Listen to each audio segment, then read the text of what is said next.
Hello, my name's Adrian Goldberg and welcome to the Byline Times podcast. The Byline Times telling you what the papers don't say, what radio doesn't report and what telly doesn't tell you. This week a climate change special. After a heat dome engulfed parts of Canada and the United States, there can be little doubt that a climate crisis is upon us.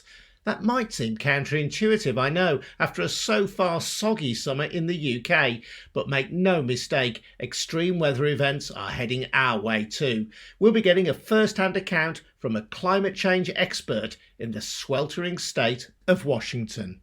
We don't usually know there's a problem until we start counting bodies. In this case, we have a huge amount of environmental information, and it's now up to us to use that, to be prepared for the future we know is going to be very different from today.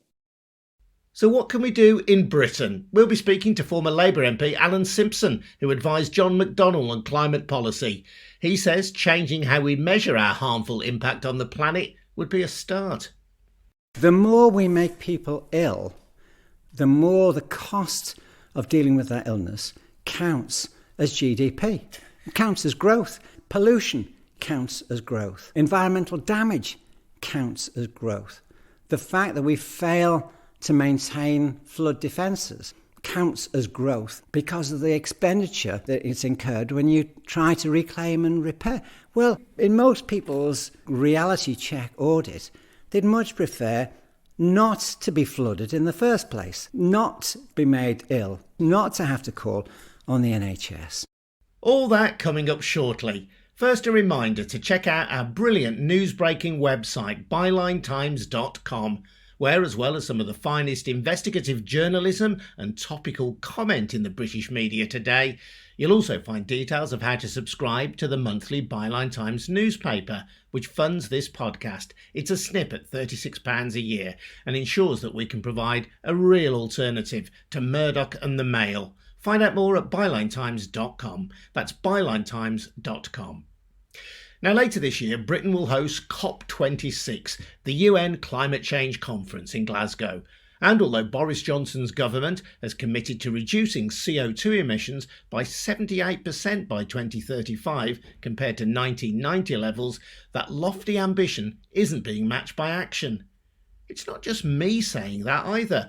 The chair of the UK's Independent Climate Change Committee, Lord Debon, commented last month, the policy is just not there. It's very clear we need to step up very rapidly. Yet ministers are still committed to the expansion of Heathrow Airport and a roads programme with a budget of £27 billion that dwarfs the £1 billion allocated to the Net Zero Innovation Fund. Climate change isn't waiting for Boris Johnson and other world leaders to get their act together, though. In the Pacific Northwest region of the United States and Canada, hundreds of people are reported to have died as a result of the recent heat dome, which has seen temperatures soar. Kritstie Ebie, a professor at the Centre for Health and Global Environment at the University of Washington in Seattle, has been living through the heat wave. The temperatures were very extreme. Seattle broke its all-time temperature high by almost 5 degrees C. Usually, regions break temperature records by tenths of degrees. This is the highest recorded increase in temperature of any city in the United States. How was it for you during the heat wave? Just give me a sense of what it was like to live through that. It's just hard to imagine the heat because our weather is not that different from yours. And our normal highs this time of year are 25 C, and our highest temperature was about 42.5 C, which are temperatures you can see in the desert Southwest. There's other parts of the world you can see those temperatures. You don't expect them outside your front door. And having a community in my particular city, less than 50% of residences have air conditioning. So talking with family and friends, making sure everybody's got access to a place to keep their core body temperature cooled down, making sure that we're trying to protect as many people as we can. Vulnerable groups include adults over the age of 65, but they also include groups like the homeless. And we have a very large homeless population here. And I suppose we can't be 100% sure that climate change is responsible for that, but is that the working assumption? A group of researchers just published a paper taking a look at the extent to which climate change affected the heat wave that hit North America, and concluded that the heat wave was almost impossible without climate change. And that publication is out. There is a scientific paper that has been submitted with those conclusions.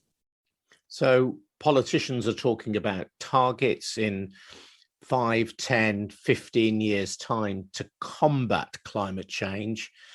What you're saying is it's here now. Climate change is here now. We've known for some time that climate change is increasing the frequency, intensity, and duration of heat waves. So we know that climate change is already having a fingerprint, put a thumb on the scale, whatever analogy you'd like to use, making heat waves more frequent and more intense. And so the question is not if climate change is affecting heat waves, but how much is it affecting heat waves? And this was particularly extreme. It's not the only heat wave that's been particularly extreme in the last few years. So what do politicians need to do next then? We have various well-meaning targets about the reduction in CO2. Whether or not those targets will be met is another question, but is that enough? There's two main policies that we need to follow. One, as you highlight, is mitigation, reducing our greenhouse gas emissions, which we need to do immediately, urgently, as rapidly as possible. We also need to undertake what we call adaptation. We need to prepare for the future that's arriving now. Our future is going to be hotter. What's particularly important as well in the Pacific Northwest is with the higher temperatures, we're also going to be more humid.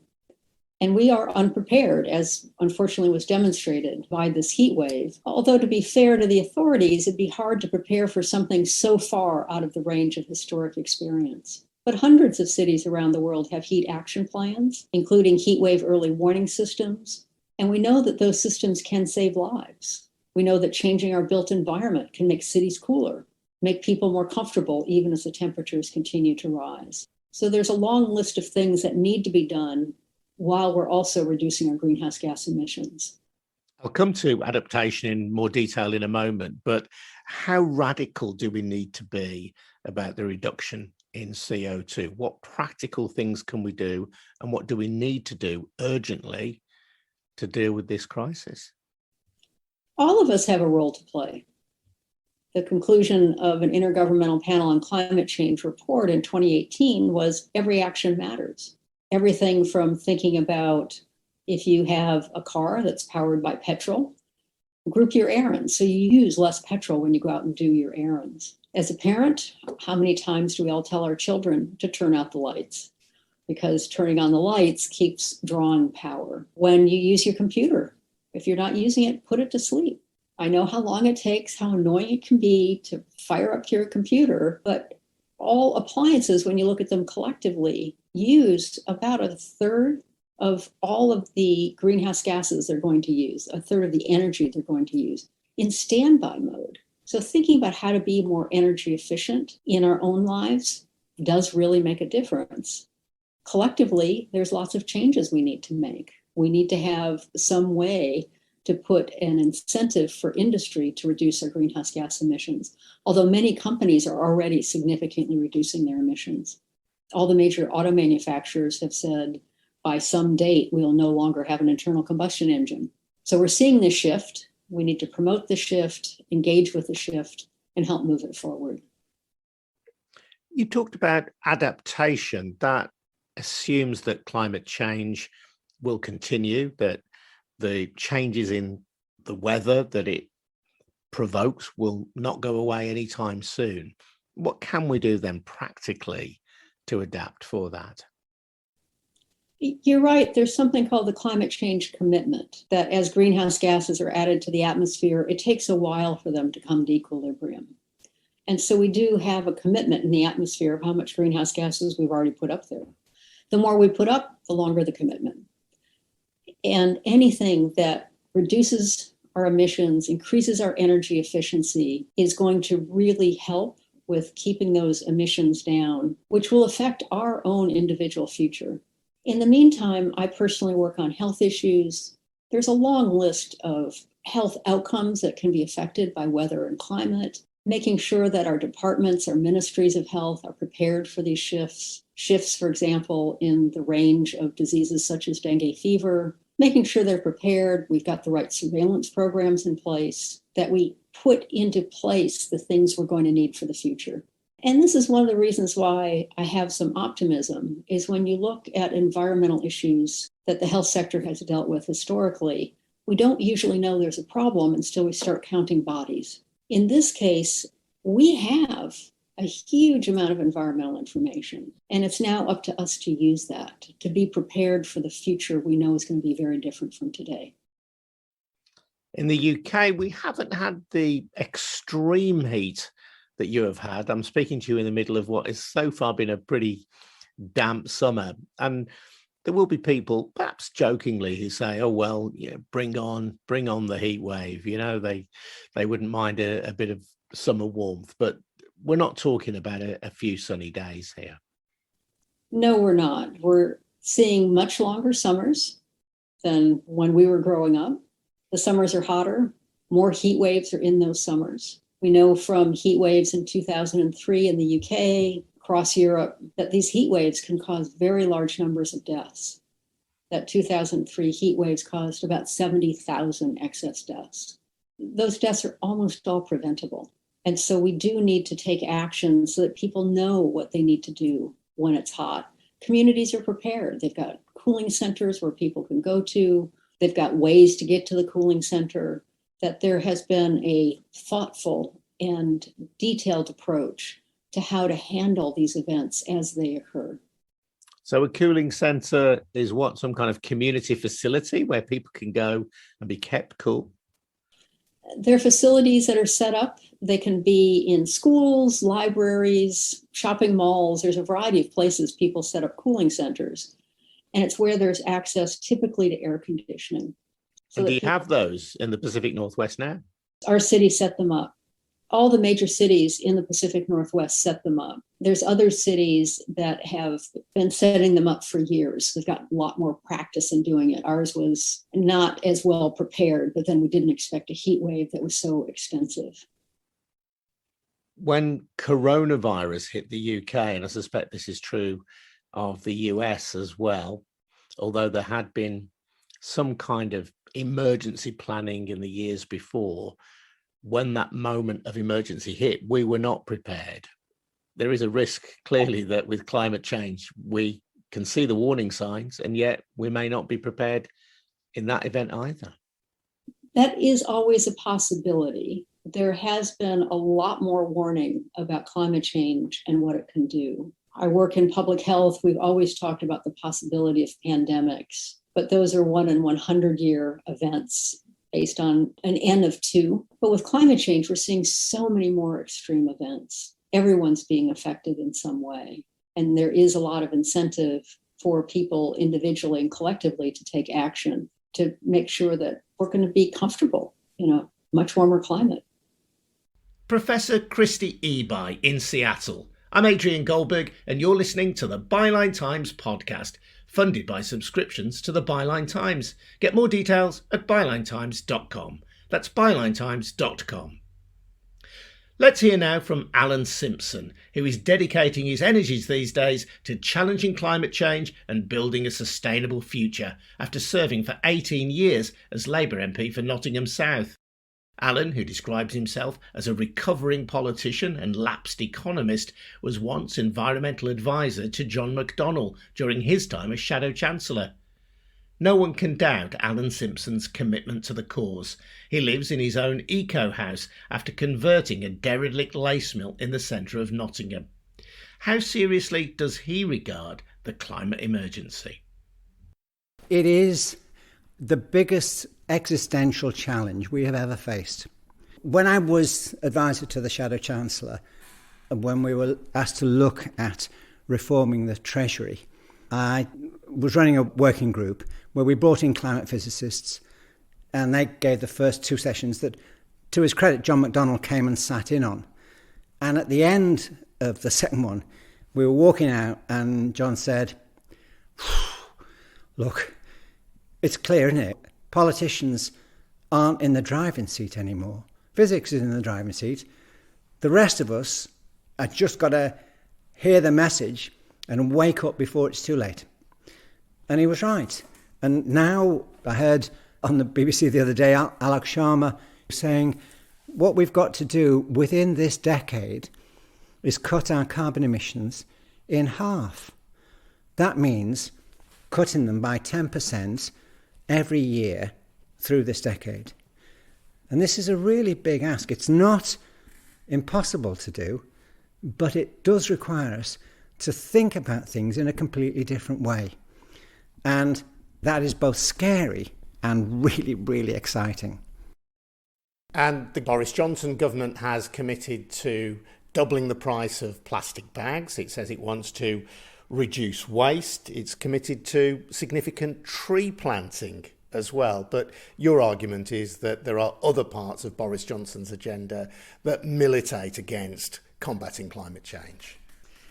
Yes, my frustration with both the government and the opposition is that they struggle to get beyond decent but half thought through measures. So reducing waste is really important. We recycle less than, I think, 17 or 18% of our current plastic waste. Well, if you want a model of how to tackle this, it isn't in terms of taxing plastic bags. Follow what the Norwegians did in 2005, and they announced to their plastics industry that they were going to introduce a pretty swinging tax on all plastic bottles. And the industry went, oh, no, you can't do that. And they said, yeah, apart from the ones that genuinely can be recycled. So the industry paused and they went away and they came back with 3 forms of plastic that could be recycled. And the government then said, okay, so we'll allow you to be completely exempt from that tax on recyclable bottles that are actually recycled. So you don't pay tax if over 90% of the bottles are recycled. So what they did, all of those bottles are barcoded. You and me would pay 10 pence or 25 pence deposit on a bottle when we bought it at the shop. They have deposit return schemes like vending machines on most street corners, and you put them in, the machine reads the coding and you get a voucher for the value of the bottles that you've returned. Those vouchers can be cashed in any and every shop. So shopkeepers love it, the public love it. And since it was introduced, 97% of their plastic bottles are recycled. So it works phenomenally well. But you've got to have a carrot and stick framework where people can see that if they behave badly, they'll get clobbered. If they behave well, they benefit. We never think things through properly. That's my big criticism. And we have to do this on every aspect of how we see our economy. Yeah, because although that is a lovely story and it's a practical example of what we can do to reduce waste, nearly eliminate it in the case of Norway's plastic bottles, what you're talking about is a bigger, more systemic change that is needed. And you've pointed out that at the same time as the government is pursuing free trade deals with countries around the world, and we're hung up on the performance of our GDP, our gross domestic product, these are things that we need to challenge. These are things that need to change. Absolutely. And this is heartbreaking because it shows a political mentality that is still tied to the past. That big trade deals aren't going to be a characteristic of a secure future. There will be, within the next 5 years, the introduction of carbon border taxation, where you pay a tax on the carbon footprint of goods that you've shipped in from halfway around the planet. And this will stop us chasing low pay and poor standards into other countries in the belief that somehow, economically, that's a good idea. Over half of our food produce, and equally half of our food produce carbon footprint of that, is incurred on other people's lands. Then the transport of the goods long distance adds in, whether it's aviation or shipping, a massive component of entirely avoidable carbon footprints. And at the moment, there is no means of taxing that carbon footprint. Effectively, the item costs whatever it costs. It may be made by people working in a sweatshop in some far-off country. It will then be put on a boat and brought to the UK, where a consumer will just, with a couple of clicks of their computer mouse, order the goods that they want. But you're saying that will have to change. And whether Britain likes it or not, other countries, the EU, for example, are already talking about this. Some kind of carbon tax will be introduced, so we won't be able to trade on that basis in future. Absolutely not. Once we realise that, then we'll begin to explore the huge benefits. So, for instance, Sweden has already recognised that the idea of end-of-life recycling responsibilities actually is a bit of a nonsense if you're having to ship things back halfway around the world with a massive carbon footprint in doing so. So what they've done is that they've introduced a primary purchase tax, a big hike in primary purchase tax, but completely took VAT off repairs. So what they're saying is, let's promote the local skills that allow you to extend product life and get things repaired and keeping money in circulation. It just takes me back to what my granddad said when I told him I was studying economics. He said, it seems to me that economics is just about a money go round, isn't it? You know, you get a ride on something, it depends on whether you get the horse and carriage or just a little bicycle. And what you've got to watch out for is how much the fella in the middle is putting in his pocket. Well, actually, the nice thing about this is that the money-go-round idea really works in terms of accountability as well. Because if you get something repaired and it's around the corner and it isn't done properly, you take it back. That's what we did as kids. And I would say to pensioners groups or whatever, if we increased their income or their partners or their kids in local factories, and I'd say to them, how many of you got offshore bank accounts? I mean, none of them did. They earned their money locally, they spent it locally, they kept other people in work locally. So the money go round worked. This was the common safety net that we were building up for ourselves and in which goods were able to be repaired and people were able to be held to account.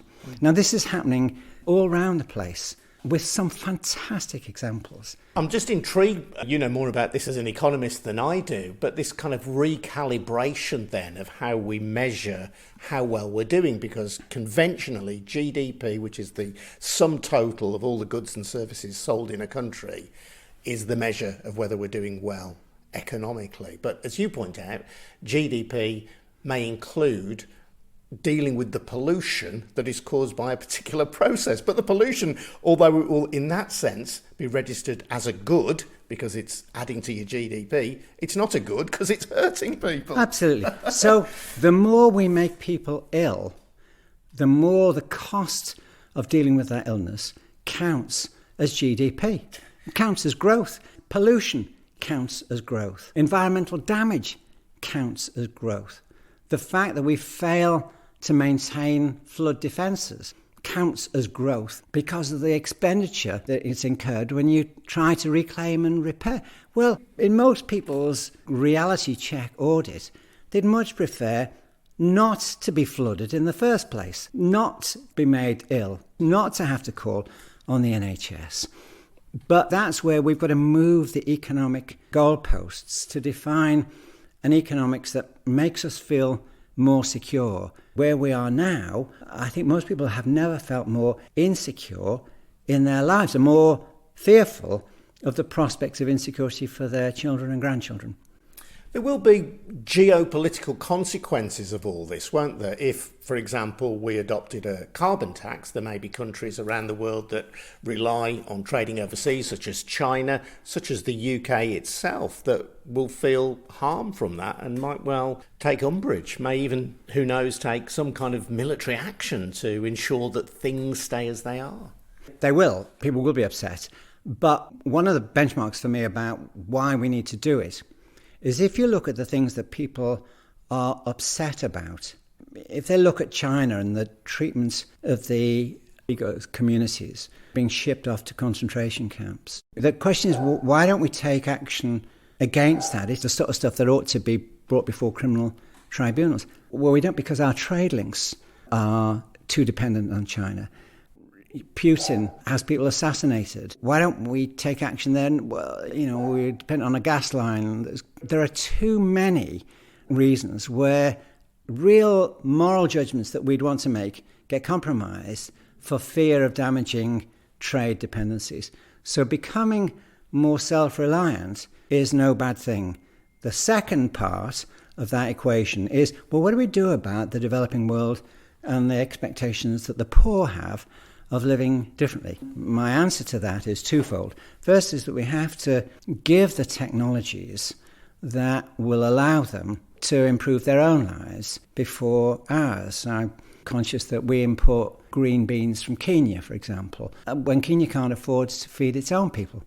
It's crazy to have a situation where the poor are made poorer because they have to feed the rich first, when we could actually be feeding ourselves more productively and sustainably than we have ever done.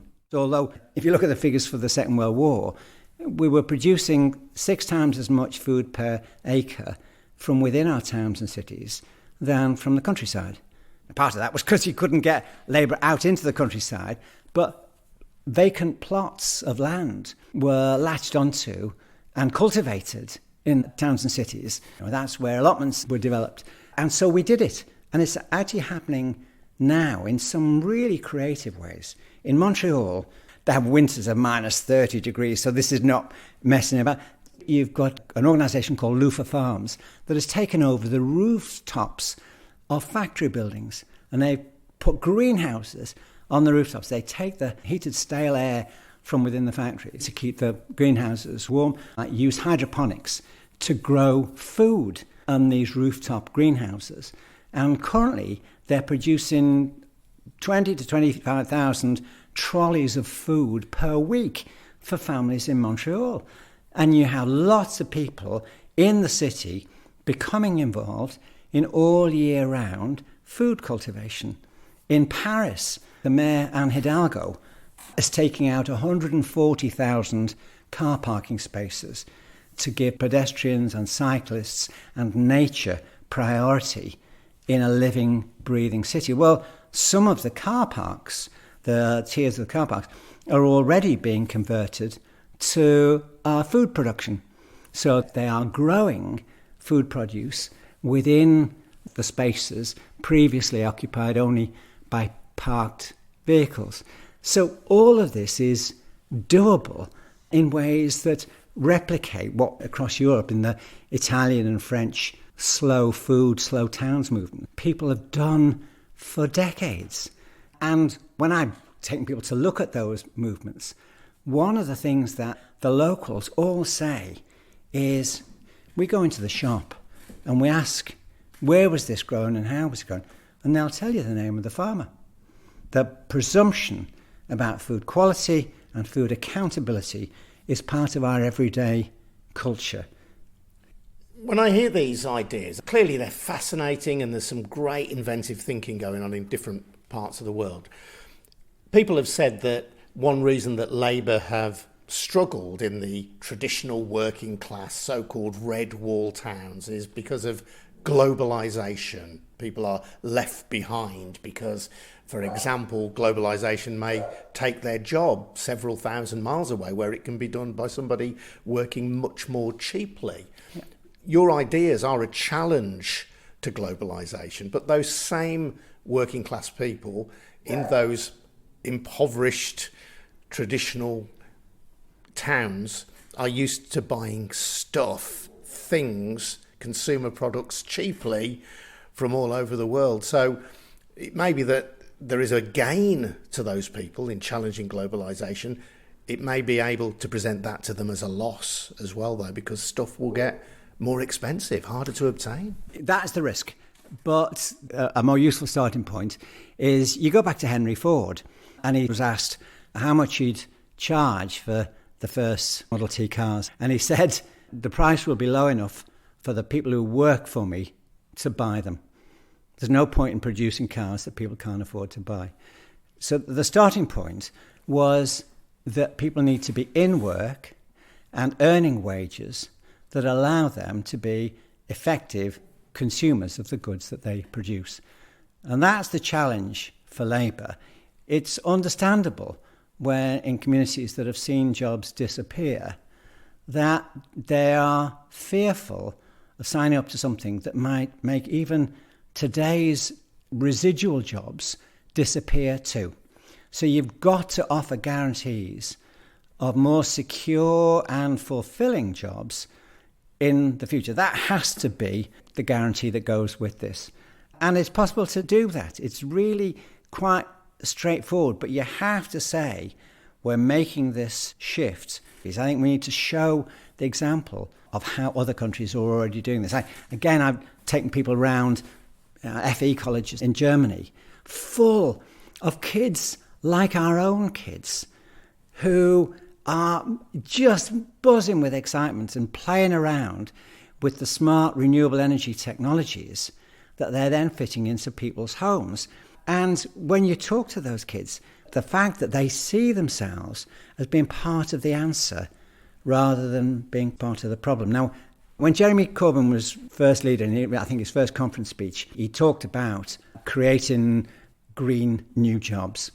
The party did a vox pop around some of the marginal seats. One of them was in Mansfield, and we actually had recordings of people being stopped in the streets. There were a couple of miners, and they asked what they thought of Corbyn's speech. And one said, "Oh, that were great, I like that. Green new jobs, fantastic. We'll have them here in Mansfield.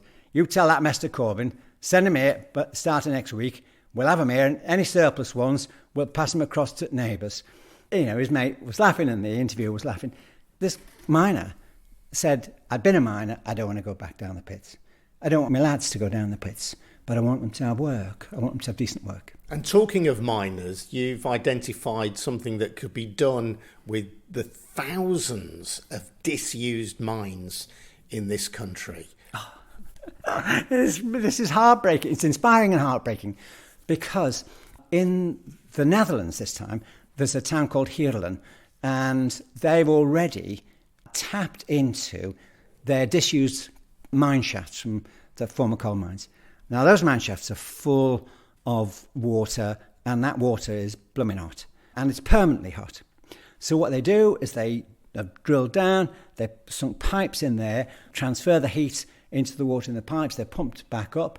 At the surface level, they're attached to heat exchangers, which is basically just like your fridge in reverse, so that they multiply the heat, and they are providing heat for the whole town on district heating schemes. Now, apply that to the UK.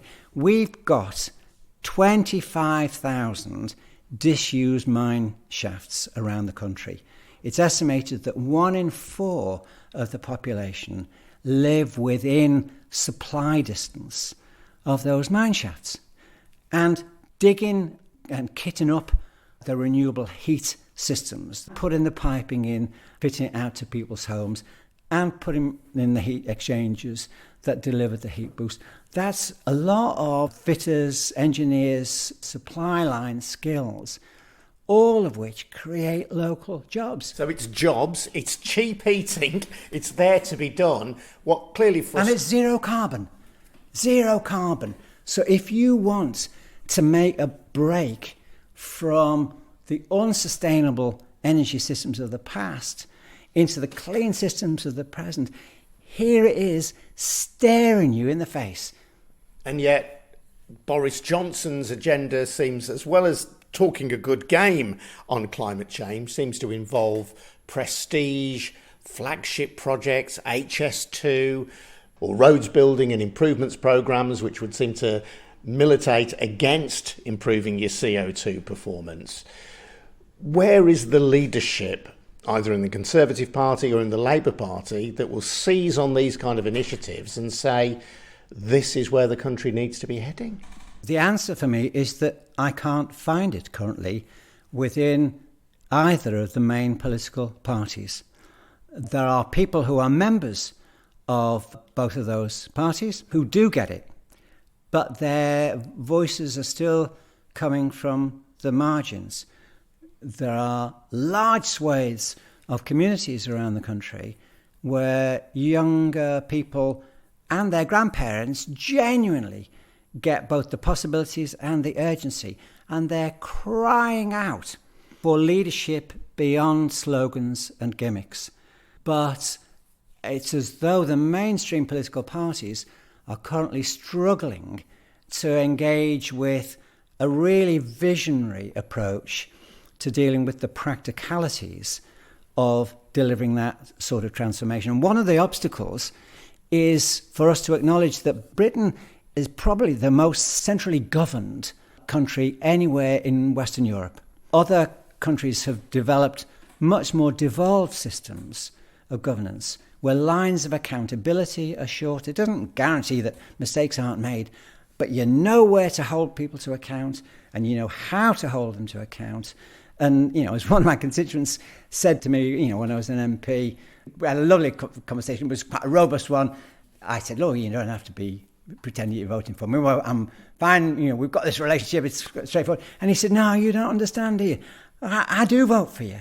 And he said, the trouble is, Mr. Simpson, you're a bugger, but you're my bugger. And I know where to find you.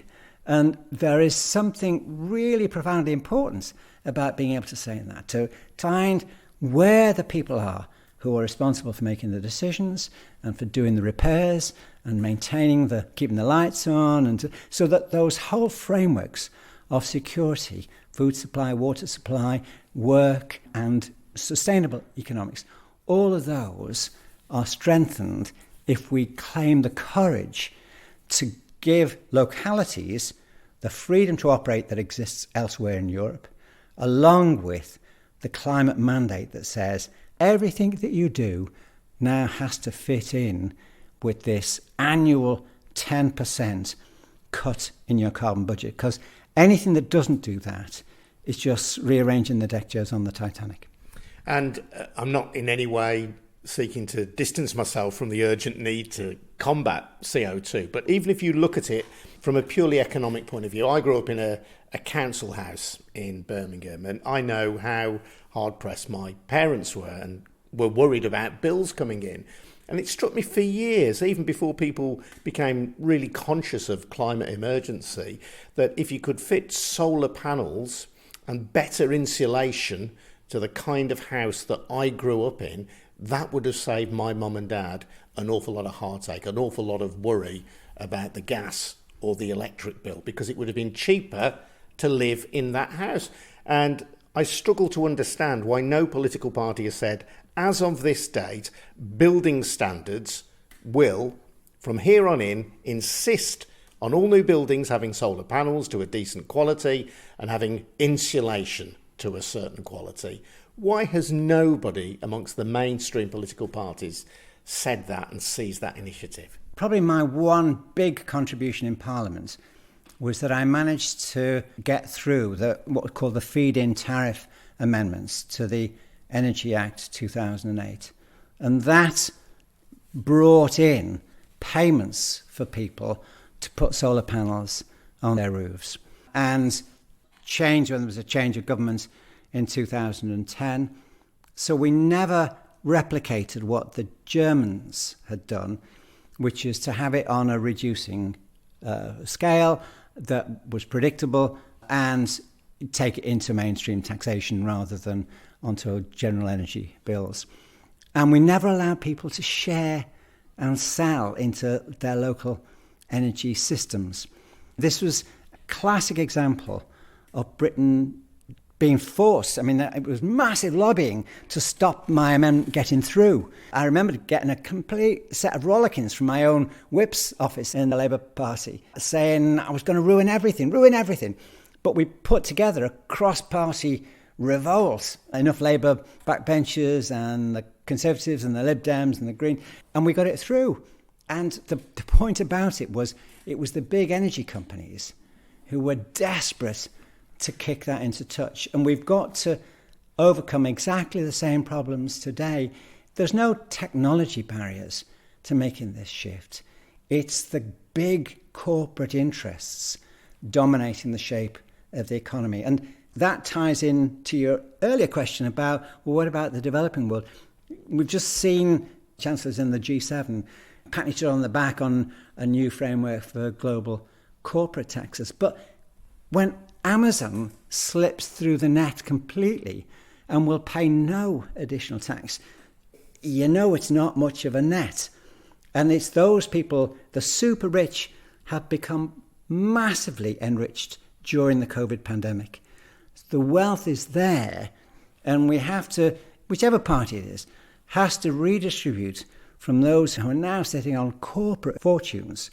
And those resources need to be tapped into to provide the investment in infrastructures that will allow localities to live more sustainably. And as part of those vested interests, we're talking about perhaps the building companies, the developers who contribute hundreds of millions of pounds in donations to the Conservative Party's coffers. Absolutely. And we're in this classic case now in the UK where every locality around the country is facing pressure from developers to give approvals for buildings to go up before there's an increase in the building standard regulations.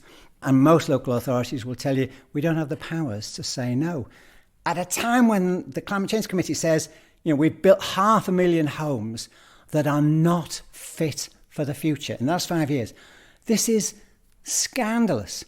Now, again, other countries have been doing things radically differently. In Denmark, you can't get a planning application even looked at for any building that is connected to the gas grid. They announced that change to the construction sector. They said, this is what we're going to do. The construction sector said, well, hey, we can't do that. No, you've got to be connected. And the government said, well, don't worry if you can't do it. We'll go and ask the Germans. So the Danes said, well, just give us a couple of months. They came back in a couple of months, said, well, actually, we worked out we can do it this way, we can do it. So if you're forced, then innovation comes charging through the door. And in Germany, equivalent is, they said, simplify the process. So first of all, you make it a statutory requirement that you can only get access to low-cost finance, 0% or 1% over 15 years. You can have that if the property meets passive house or near passive house standards. If it's equipped... Zero emissions. Yeah, if it's equipped with solar panels to do the generation or heat pumps to do the heating. So it doesn't have to be the heavy hand of the law then. It can be incentivised, encouraging people, you'll get better rates of interest if you do this, if you behave in this way. And bear in mind, taking people to look at this, one of the things I point out is that it doesn't matter where you go around Germany, it doesn't matter whether the locality is governed by the SPD or the CDU, left or right, no particular difference. They're all committed to the principle. They have different practical arrangements that suit them best, but they all understand that the name of the game is to deliver low carbon security. Yeah, it's the same planet, it's the same climate crisis, whether you're blue, red or whatever. One thing that strikes me about this whole debate is that instead of dragging its heels, if Britain chose to be an innovator, belatedly chose to be an innovator, if that's not a contradiction in terms, there are gains to be made because the expertise that we develop here could then be exported. The risk is that when we finally catch up with this agenda, we'll be importing the skills, the designs, the brainwork of other countries. Yes, and we're failing to tap in to the incredible ingenuity of generations of young people coming through who are hungry to be part of the answer. And we're parking them in spaces that they feel legitimately are going nowhere. And, that is a tragic waste of human resources as well as ecological ones. And we don't need to be throwing our human resources, our kids, our grandchildren, away as cheaply as we are doing. One final thought. You've said that we can't leave this to the politicians. That method has demonstrably failed. And I think you said you'd quit politics yourself in order to have more of a real effect on the world. That it's going to need disruptors, it's going to need agitators, it's going to need people who are willing to take risks and put themselves out there to force this change through. Yes. In a way, that's the work that I trying to do now. I work with various localities looking at how to be constructive disruptors and giving people the courage to just even think a few steps beyond where they are now. One classic example is in this limited power that local authorities have to turn down planning applications. Lots of councillors say, we'd love to, but we can't. We'd be taken to appeal. The ruling would go against us. We'd meet the costs. It would be a disaster. And I say to them, okay, but at least do two things. Insist on doing a carbon audit of every single major planning application that comes your way. We've got universities full of people who can do fantastic carbon auditing for you. And the second is that if despite that you don't have the power to turn it down, come up with a resolution in your committee in which you're on record as saying, this is a wretched proposal put forward by people who should be imprisoned rather than rewarded, but we don't have the power to say no. But this carries a mark of shame. I think the next step will be to go to the City of London and all those who finance some of these wretched, unsustainable developments and say to them, do us a favour, don't provide the finance. Go and spoil someone else's city. This is going to be a legacy that will cost us a fortune to put right within the next decade. So do us a favour, don't buy into it. If the city starts to realise, as some parts of the banking and finance sectors are beginning to do, that they too will be held to carbon account, then pretty quickly they will start to say to today's fly-by-night developers, actually, we're not financing anything that is going to be a millstone around our necks, because in reality, all the pension funds are in this for the long term. Your and my, or your mum and dad's pension schemes were long term. They weren't overnight speculative flutters. And I think once that part of the financial economy starts to say, no, we're not buying in to a race for the precipice, we're just going to stay where we are, all of a sudden you'll see a game change in the right of citizens to expect more sustainable developments that generate their own energy, that have green put back into the process, that use renewable resources rather than non-renewable ones, and which create real, local, sustainable economies where all our kids have a future and a place. Words of hope and inspiration there from Alan Simpson. I'm Adrian Goldberg and you've been listening to the Byline Times podcast. You can read more like this in the Byline Times newspaper, so don't forget to subscribe. Get more details at bylinetimes.com. That's bylinetimes.com. See you next time.